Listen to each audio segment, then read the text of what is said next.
No, I don't have the source for the movies before you ask. And no, it is not mainstream adult films that you can find just by Googling my name. They're videos of me being murdered. Where would you even find these type of videos? The dark web, maybe? I don't know. I don't like watching myself being murdered.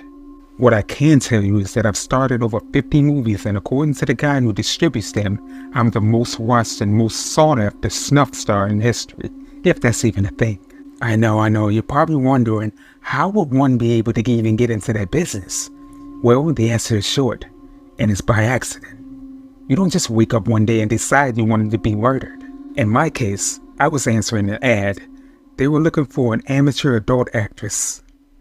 I was just starting out in the business and the pay seemed reasonable.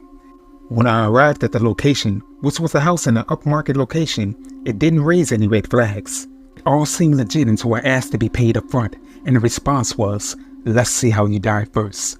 Before I knew it, I was being held down and the cameras began rolling. All I can say is that dying is like going to sleep during surgery. It's really painful at the beginning and scary.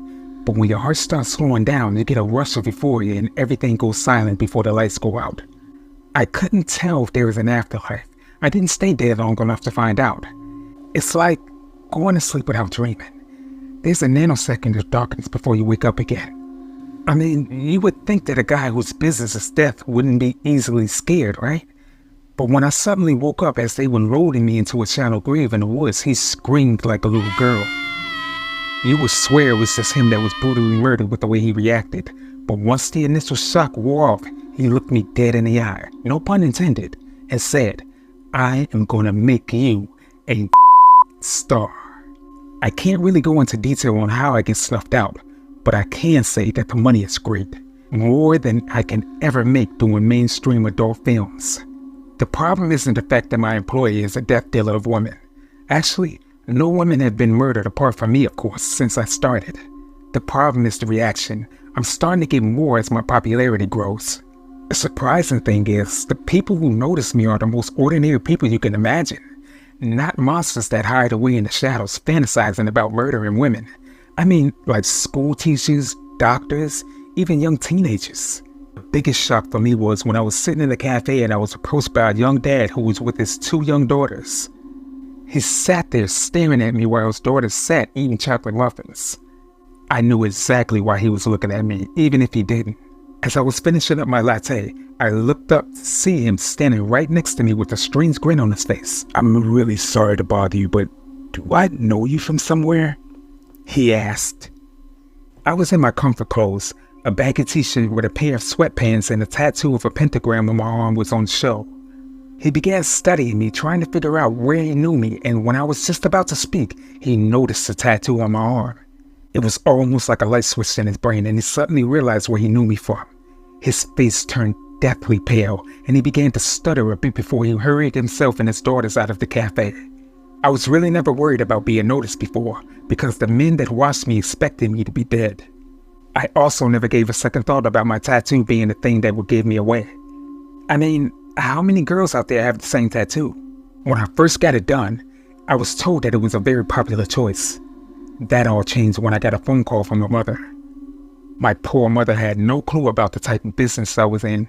She always thought I was into some sort of lifestyle stuff, like a trainer to the stars or something like that. I think the dream was better than reality, and she always told her friends I was a successful businesswoman of some sort. I mean, technically, she wasn't wrong. All of that changed when she ringed me in hysterics. She could barely contain herself over the phone. "You're alive! You're alive!" is all she kept repeating on the phone. After I calmed her down and reassured her that I was very much alive, I waited until her breathing had slowed down to a more relaxed state. "Oh dear God, Allison, for a moment I thought I was speaking to a ghost." My mother was always my biggest fan in life, and it broke my heart just to hear her this upset. "Oh, it was horrible. The police were here, men in suits, detectives, I think. They told me that you were dead. Oh, my sweet girl, they told me you were dead. They found blood or something about a tape or the internet. The bastards gave me a heart attack, but I knew you were dead." That night, I went to go stay with my mother. I did it just to reassure her that I was still physically present, and I just wanted to hug her. I mainly did it to reassure myself that I was definitely still part of this world. Deep down, though, I knew what this all was about. I mean, come on, of course. Someone who wasn't a degenerate monster was going to watch my movies and try to put a name on a woman who should be somewhere in a shallow grave. But I always thought people would think the movies were just great fakes because you can only be the star of one snuff movie, not 50. A few weeks had passed, and apart from my mother losing a year or two of her life, things had settled down. I finally came to the decision to quit. I was never going to do this long term, but if I was going to stop, my final move was going to be my best. Go out with a bang, I always say. It was the day of the shoot, and I was on the way to the location, but I couldn't escape the feeling I was being watched. I put it down to my nerves because I was going to die in the most brutal way possible. It was going to for sure be so bad that no one would ever think that it was faked. And the fact it was going to be the last video of me made it sound all the more believable. I knew it was going to be painful, but the pain never lasts, and all I was thinking was it was going to be a spectacular death, and it was. But as soon as euphoria swept over me and I began to slip into the darkness, I watched as men in SWAT gear burst into the room, followed by men in suits. And as always, I came back to life with a big gasp of air, like a baby taking his first breath after being expelled from the womb. I was expecting to be in the room where I was murdered, but this time I found myself on a cold metal slab. As I looked around to what appeared to be an operating room, I saw two men in suits. One was smiling while the other appeared to hand over some money from his wallet. Hey, welcome back. I just bet my colleagues over here $50 that you'll come back to life. He said as he put the note into his side pocket. I must say, I'm a big fan of the movies. Them So in a Dungeon is my personal favorite, said the smartly dressed man as he smiled down at me. This was the absolute first time that I ever felt in danger. A sudden panic washed over me as I tried to get up from the table. The two men in suits smiled at each other before handing me a hospital gown. Where am I? I asked nervously. Hey, whoa, there's nothing to worry about. It's not like we're gonna kill you. Said one of the men as they burst out laughing. The two men walked me to an interview room and sat me down at the table opposite of them. Okay, you still haven't told me who you are or the reason why I'm even here. The two men adjusted themselves into a more serious posture. I apologize for that. Sorry for the confusion. My name is Agent Harris, and this is my partner right here, Agent Butler. I look across at the two young Asians sitting across from me as their frozen expressions fixate on me. Asians? Are you the FBI or something? I asked nervously. One of the Asians gave a disgruntled laugh as if I offended him. Not quite, but close. We're the CIA.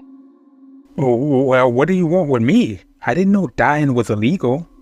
The two men sat upright as one of them put a picture of a woman in front of me. Look, we need your help with a delicate situation. It's of the utmost importance of the security of this country. I looked down at the picture of the woman who looked strangely enough like me.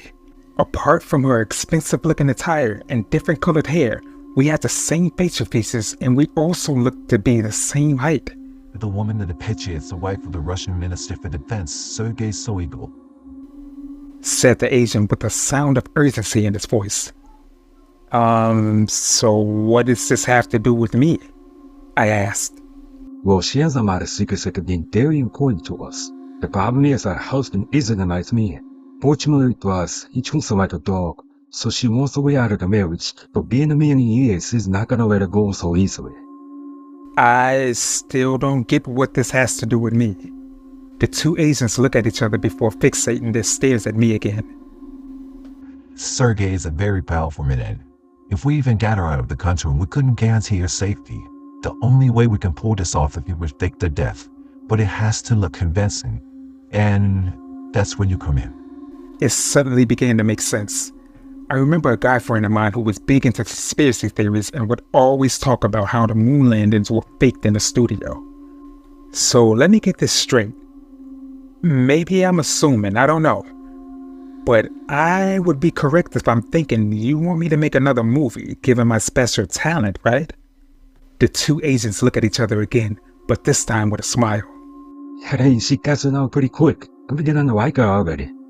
I picked up the picture again and stared at the woman looking back at me with pain in her eyes and a painted smile on. So, how much does this gig pay?